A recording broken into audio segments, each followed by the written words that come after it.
새누리당은 분열하는 것을 안 하는 게 장점이에요. 네. 오히려 약점이라면은 부패하다거나 부패하다거나 거만하다거나 이런 부분에 대해서는 제가 뭐라 모르겠는데 실질적으로 제가 앞으로 생각하는 부분에서는 여러 대선 후보들이 이제 이야기하면서 조금 나오겠습니다만은 김무성, 오세훈, 남경필, 원희룡 이런 분들은 당을 깨겠다는 차원으로 접근을 하는 게 아니에요. 당을 바꿔서 또 당이 국민의 믿음을 얻어서 자기가 정권을 잡겠다 이런 측면에서 접근을 해야 된다고 보고 저도 그런 부분이 여당 보수 우파의 장점이다 이렇게 보는 거죠. 아니, 지금 하신 말씀이 오르신 말씀이 들리면 새누리당의 정체성이라도 안 바뀌어야죠. 한나라당에서 새누리당으로 이름 바꾸고 색깔 바꾸고 당에서 보수 빼내고 이 정강 정책 다 바꾸고 특히 복지 정책 다 수용하면서 그때 새누리당 국회의원 중에 한 명이라도 탈당한 사람이 있어요? 무슨 그런 얘기를 합니까? 당의 정체성이 통째로 바뀌는데 그때 국회의원 152명 중에 단 한 명이라도 거기에 대해서 반발해서 탈당한 사람이 있어요? 없잖아요. 그러면서 전부 다 권력에 줄 서는 걸 가지고 뭐 당이 권력을 잡으면 여기에 내가 따라갈 수도 있다 이런 취지로 얘기를 하면 나는 정치하는 사람이 아닙니다. 얘기하는 거 똑같은 소리 하는 겁니다. 제가 이 부분에 대해서는 좀 말씀을 드려야 될 것 같아요.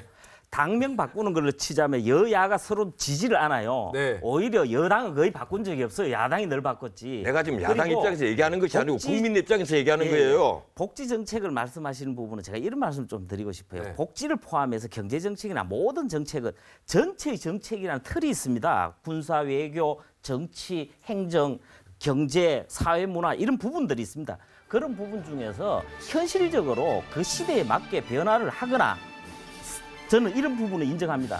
표를 얻기 위해서라거나 특정 집단 이익 차원에서 잘못된 선택을 할 수가 있어요. 그런 부분은 비판받아야 되겠죠. 그렇다고 해서 그 전체를 놓고 있는데 한두 개의 문제가 있으니까 다 깨버리자. 한두 개의 문제가 아니잖아요. 제가 그러면요. 오늘 내가 말 나온 김에 하나만 내가 물어보겠습니다. 지금 새누리당 당원이시죠? 그럼 새누리당 강령 읽어보셨습니까? 강령 읽어보셨어요? 저는 여러 번 읽어봤습니다. 강령 제일 뒤에 뭐라고 돼가 있어요? 강령 제일 뒤에 말씀을 해보세요. 그러면. 국민이 원하는 것은 뭐든지 다 해주겠다고 돼가 있어요? 안 돼가 있어요? 무슨 그런 말을 합니까? 국민의 행복을 왜 그렇게 돼 있어요? 아니 국민의 행복 쫓아서 국민이 원하는 것 전부 다 해주겠다고 돼 있어요. 안 돼 있어요. 지금 찾아봐요. 아니 둥지에 서 주세요. 아니 그게 아니고 그거는 이제 그런 이게 내가 방송에서 앞에 사람을 모셔놓고 내가 해서는 안 될 말인데 자기 별명을 그런 식으로 지나치게 하시면 안 되는 겁니다. 당의 색깔이 바뀌고 정책이 바뀌고 강령이 바뀌고 당명이 바뀌고 파란 색깔에서 빨간 색깔로 당 색을 바꿨어요. 박근혜 비대위원장이 당권과 후보를 한꺼번에 쥐었습니다. 그런데도 단 국회의원 152명 중에 방금 경기민주화 탈익을 하는데도 단 한 명도 탈당한 사람이 없어요. 그게 정당입니까? 아니 저만 해도 경제민주화는 잘못됐다고 말을 하는 사람이에요. 그렇지만 경제민주화에 대한 국민적 요구를 받아들여야 될 때다. 이거는 당연히 받아들이는 그게 것이고. 강령이 국민적 요구에 따라서 당은 움직인다. 그 얘기하는 거예요. 그렇지만 이 말씀만 드리고요. 그렇지만 새누리당의 근반적인 당헌 당규나 강령이나 기본 정신은 큰 틀에서 시장 경제라든지 자유 경제, 기업 활동의 자유 이런 것을 보장하는 틀 속에서 이제 국민들이 너무 힘들고 고단하다, 양극화가 심하다 이렇게 고치자 이렇게 접근해가는 걸로 하셔야지.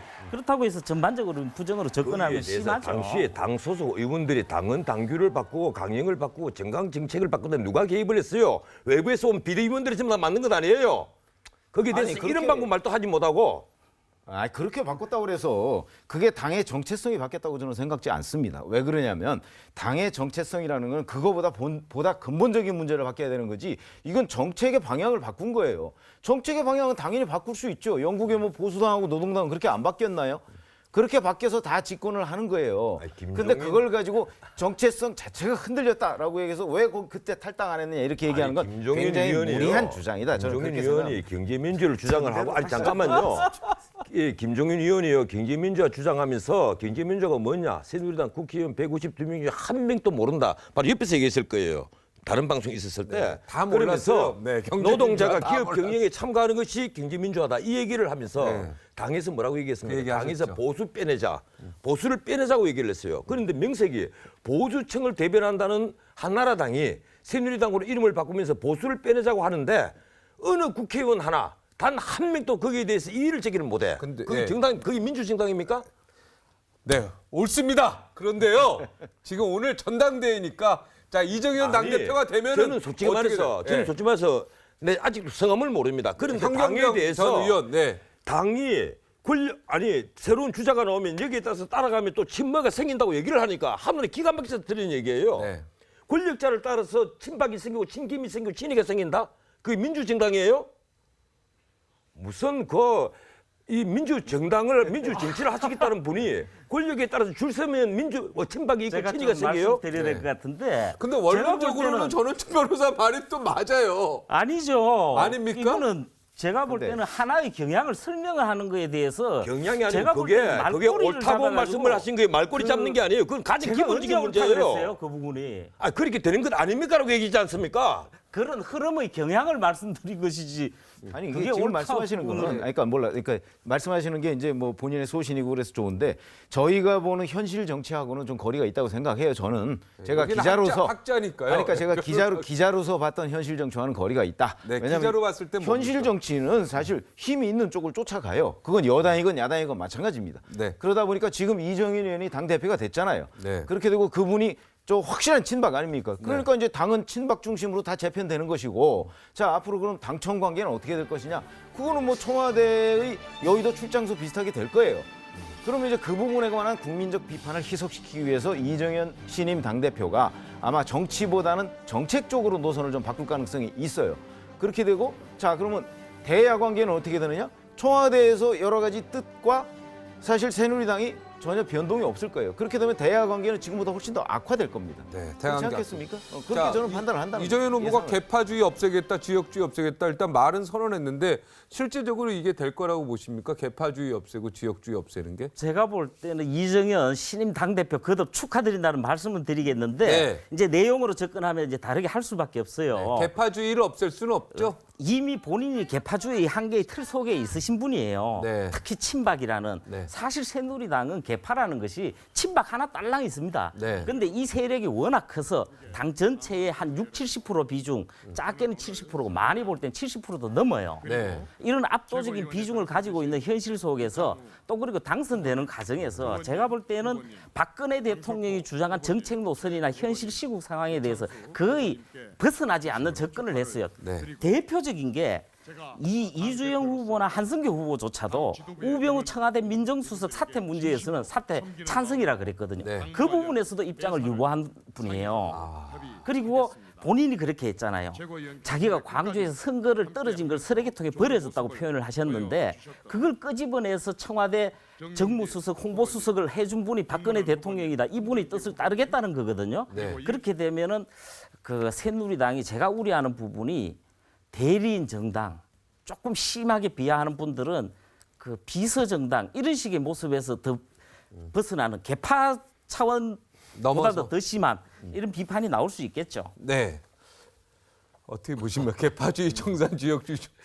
제가 이제 좀 진정이 되셨습니까? 아니 진정 뭐 네. 내년도 하고 있어요. 그런데 어차피 친정 체제가 될 수밖에 없겠죠. 네. 예, 그런데 그렇지 않아도 예. 근데 이번에 가는 김무성 전 대표 같으면 이번에 기자들에게 노골적으로 그 비박 단일화를 주문을 하고 비박이 당권을 잡아야 된다 이렇게 얘기를 했지 않습니까? 네. 근데 가령 친박이나 비박이나 이게 뭐 개파 청산하지 이러지만 이 갈등이 생기는 것이 예컨대 정치성으로 인해서 생겼다면 뭐 국민들이 굳이 그 갈등을 두고 나무랄 일이 아니에요. 그런데 이건 그게 아니란 말이에요. 아까 말씀하신 대로 보수 따라서 줄을 서고 그래서 친박이 생기고 친이가 생기고 친김이 생기고 비박이 생긴단 말이에요. 이게 무슨 당내 민주주의고 당에서 정파는 있어야 되지만 개파는 생기면 사실은 이상하잖아요. 아무리 당내 민주주의 이러지만 우리가 사실 현실과 학문 분야가 다르지만 그래도 우리가 민주주의를 한 지 이제 70년이 됐으면 네. 어느 정도는 당내 민주주의는 완성이 되고 당도 정체성에 맞게 굴러가야 되지 않습니까? 네.